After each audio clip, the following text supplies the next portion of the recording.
kind of reuse them again a little bit. You want to make sure that they're not leaking, but cheap enough. So get this all ready to go, and I want to show everybody how much to fill these. So buy the cheapest oil you can find. I know this says Western oil. I don't think it is. I just grabbed the bottle. It's the cheapest cooking oil. Don't waste your money on it, all right? And just pour it in. Now, you don't want, the key to this thing is you don't want to fill them up too much. And I did this because I wanted to show you the level. Right there, about halfway. Any more than that, if you let this tip, there it goes. And it's going into the beehive. And once it does that, and you coat the bees, they're dead. They're going to die. There's no way they can clean it off. It's not that the oil kills them. They eventually drown. Okay, so get one of these ready. You're going to set it off. You can put this over in the corner if you want. Put it away from the corner that you're going to use. So it wants to go between either 1 and 2 or 9 and 10, and it doesn't matter front or back. Okay, so because I have a dog, and I talked about this in the class, just to get rid of some of the scent of the dog off of my hands here. You should have made a list of everything you need. I got my sugar water ready. I got my hive tool. I have the oil with this. And if you're going to use the elastic method, I got the elastics on my wrist. You don't want to be getting halfway through this and then running over to your house to go get something. So just take your time, make a list, check it twice. Make sure you've got everything at hand so that you don't have to leave this procedure until you're done. Now, if you've got a wife or the wife's got the husband and say, get your ass up there and go get it, then that's cool. That's a cool thing too. Wrong answer, Glenn. I know I said the wife made probably tell the husband, okay? I know. Still So, wrong answer. Get your stuff in a bucket. I know there's a lot of beekeepers here that want to show you how brave they are, but I thought that was pretty unique of Steve Stewart in the school the other night for everybody that attended the school. These are insects. They don't have the respect for us. So you have to have the respect for them. You start fooling with them too much and they're going to get defensive. So wear the protection. If you've ever got stung up the nose or they go in your ear, it's pretty tough even as an experienced beekeeper not to panic here. So the first thing I'm going to do is get the queen in here. Now myself, I would probably have I'd like to have, I got a couple of those plastic sawhorses, you know, the portable sawhorses, and I put a piece of wood across it so everything's up here because I got a bad back and I hate keep doing this. But I don't have that convenience. No, I didn't put this frame in here. This must have been one of them. Dave must have done this. But that's cool. Put your elastics, get them all ready to go. Okay, queen cage is going to go on just about in the middle. Now for anybody that's using a bottle, a jar, and you're going to put that over the inner cover because the inner cover would go over here. And then you want the bottle with a couple sticks underneath it. I showed that in the school. You want to move this queen forward or backwards, or maybe even over to this frame over here so she's not right under the hole, because if you made the holes a little too big or if your jar should leak for some reason, it's going to fill that cage up and she's going to drown on you. So that's the only other word of advice here. So the very first thing I'm going to do is get the queen. And we're going to install her on here first. I suppose I can take out a couple more of these and get these, because these are going to come out anyhow. And I'm just making room for where I put the bees in. You can take out as many as you want. The queen, like I say, is going to go right there. So let me do this out front. I don't personally shake the box to knock all the bees down. It doesn't hurt if you do. Just because I do it the other way doesn't make it exactly right. So the very first thing we're going to take out is this queen cage. You can see she's under here in this round disc. And they've already started propolizing some of this. And these bees are going to want to come out of here. So take the queen cage out and put the cover back on. Upside down, staples out. Up. Okay, so that the rest of the bees can't get out of here. And you want to check this queen and make she's alive. Make sure she's alive.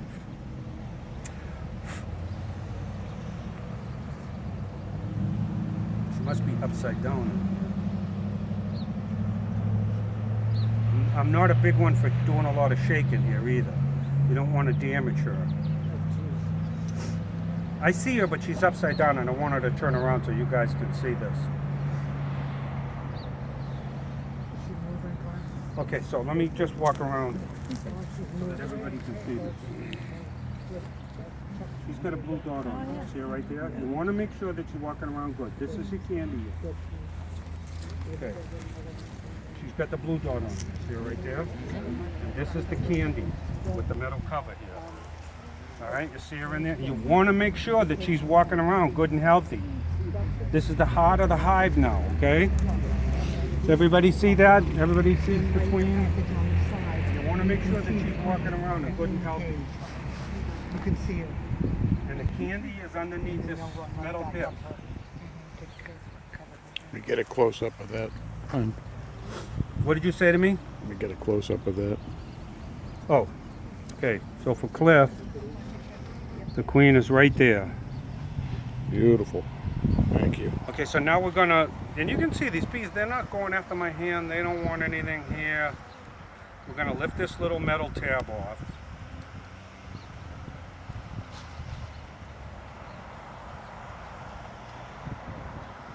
You know, don't go squishing any bees now, because they're gonna sting you and squish them. So you gotta be a little careful of these. And you can see they didn't quite fill this up with candy all the way, but it's all right. As long as I see this whole circle is full of candy, I know it's good to go. And I confused a couple people at the school a couple of weeks ago. I hate to put too much into this, but if I thought for some reason they didn't put enough candy in here, you may have a little problem. But I don't expect to see that. But if you did, I'd leave that metal disc on there for another day. But that's full of candy, and it's going to take them at least 2 days to get through that. Okay, so green cage under this elastic.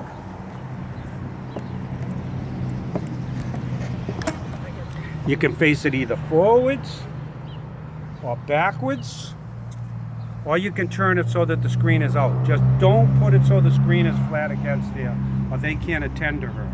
And candy. Okay, I like to put it a little bit of an angle, and always candy end up. And the reason for the candy end up is there's attendants in here. You saw the attendants? They could die. And if they die and block the candy end, then the bees that you want to get the queen out can't get at her. So if you put the candy end down and too many bees die over the candy, then the bees can't get in to get the queen out. So you want the candy end up so that any dead bees fall to the bottom of the cage. Can you turn it this way? I just want to Say that again. I just want to see it. Okay, so you see the candy end is up. Yeah. Okay. Okay, 2 elastics. I like to use 2 just in case it's a little, you don't want to, especially in the cold now. The reason why I use 2 elastics is, for some reason, should they jog this a little loose, you can come in here and find out that the queen is with the cage end down on the bottom of your thing, and you've got a screen bottom board, the queen's going to be dead in a day. Now, if you're going foundationless, Yep. just hanger, Yep. like by wires. If I was going foundationless, what I might do is take this metal tab and move it over to the side so that the candy is exposed, and stick it back down on there, Yeah. and then hang it From on the metal tab. Okay. Okay, so now she's going to be hanging up in between 2 frames, Right. but make sure the candy end is, It's out. yeah, and open. You know, So get that metal tab, even if you have to bend part of it up. right. Okay?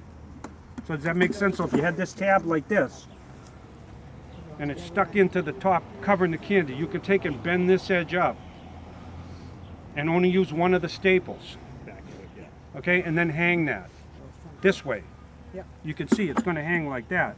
And the candy's going to be, okay? Yep. The last one had a cork on over the candy. If there's a cork over the candy, you Yeah, got to there's- get that off of Yeah, there. you want to make sure you could see that candy in there. Because otherwise the bees aren't going to go in. Okay, so now comes the fun part. So now we got to get all these bees in here. Now there's that can of sugar syrup, That's in there. and sometimes you can't get that out. So I do have a pair of needle nose. Remember I told you on your list, in case you feel like you can't grab this, you want this stuff at hand. Well, if they have gloves on, they can't grab it. You really do Yeah, need a the lot of pliers. times with gloves on, you will not grab this. So now these bees are going to start coming out of here once I do this.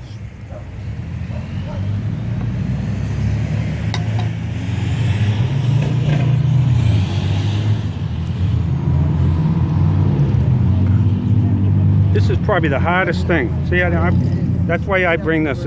I find this the best method. Yeah. We always did too, Glenn. Just grab it with the pliers, you can pull it straight up. And now you can get a hold of it. Because you go squishing bees here, they're going to sting you. Set this right off to the side.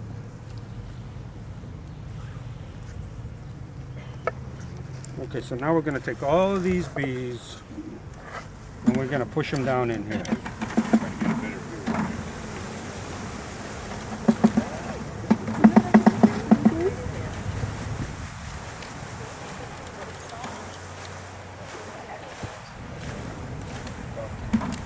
And I'm not doing a lot of banging here. It may seem rough, but it's not that bad. Now, normally that's about what I would end up with for bees out here. And I'd put this package out front and they would go out there, but it's too cool. If you leave these bees in here overnight, some of them have the queen's pheromone, they're not going to leave. If you leave these out overnight, they're going to be dead in the morning. So I taught this over with Chuck with him before. What I recommend doing is take this box apart. I'm just getting that out of the way. So lift this off.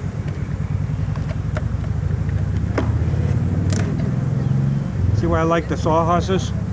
Yeah. On a warm day, you can leave it outside, but not this way.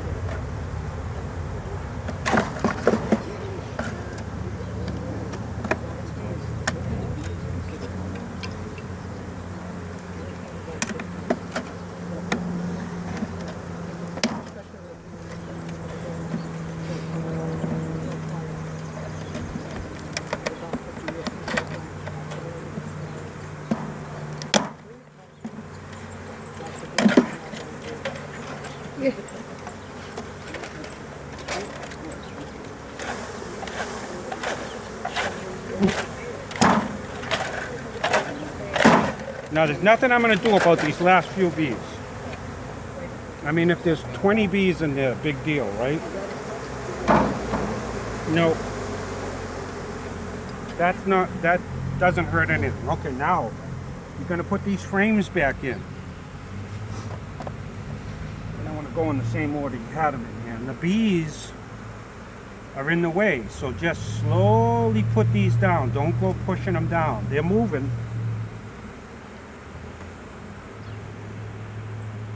See, now I hit bees right there and I just slowly let it go.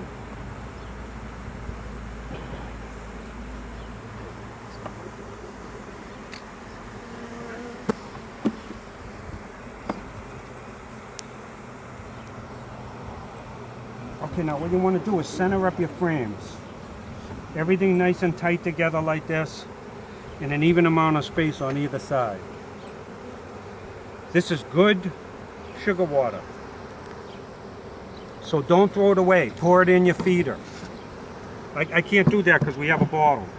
Now, this is what your brush is for. And like John Phillips mentioned, you want to flick them. Don't just, you know, like you're trying to sweep up dirt off the floor.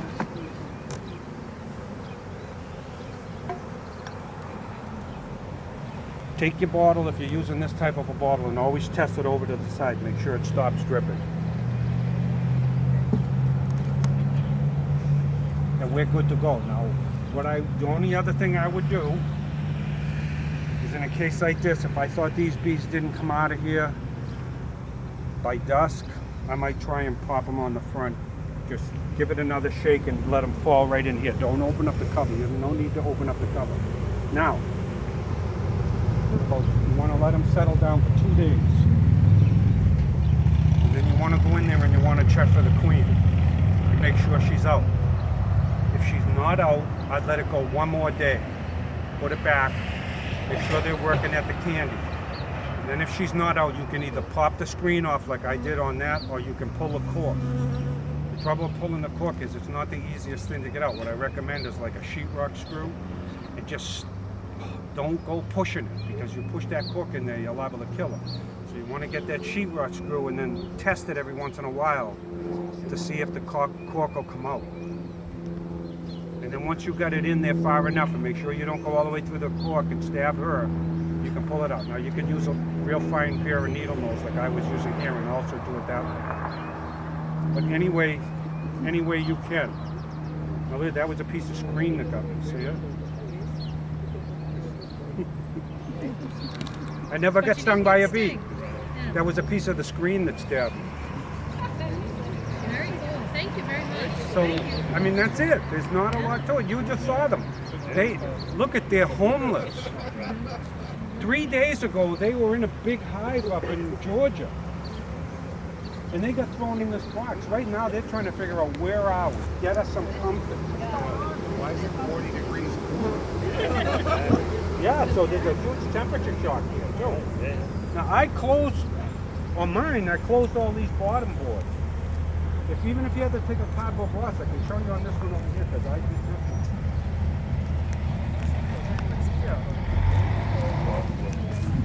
This is made, now your little mic counter board goes in here. I just took a piece of cardboard box and cut it and covered this up. Ordinarily, you would never do that, but the weather is so cool now. The nights are going down into the 30s. These bees need a little bit of help, and that's going to help them a little. Leave your entrance open a little bit. Smallest hole on the entrance reducer, okay? He had those other ones, but you use the smallest hole. And everybody knows how that little stick goes on, how you turn it, and the smallest one is out and the other one's covered. You probably won't even get to the biggest one until end of July. When you start seeing the bees are banging into each other and waiting to get in, then you want to go to the next hole up. Any other questions? No? Pretty simple. If you get home and your queen's not doing good or dead, Call, we have extra queens. All right, he gives us extra queens. If you should go into your hive in 2 days' time and find out your queen's dead, call. Because then after that, what's going to end up happening is they're going to run out of too many people. And then you're going to be in a situation.